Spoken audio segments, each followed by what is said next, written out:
You ask Tiger to solve. This deals with linear equations with one unknown. The final result is x equals 41. Let's solve it step by step. Simplify the expression. Break up the fraction. Find the greatest common factor of the numerator and denominator. Factor out and cancel the greatest common factor. Group all constants on the right side of the equation. Add 1/6 to both sides. Combine the fractions. Combine the numerators.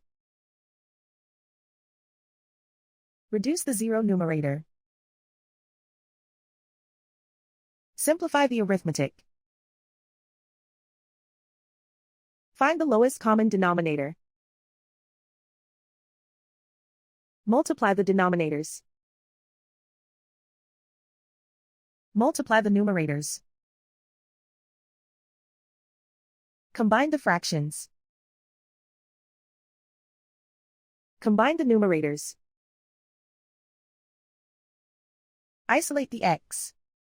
Multiply both sides by 18. Group like terms. Multiply the coefficients. Simplify the fraction.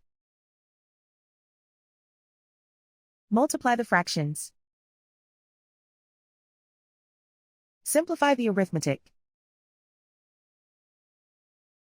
And so the final result is x equals 41.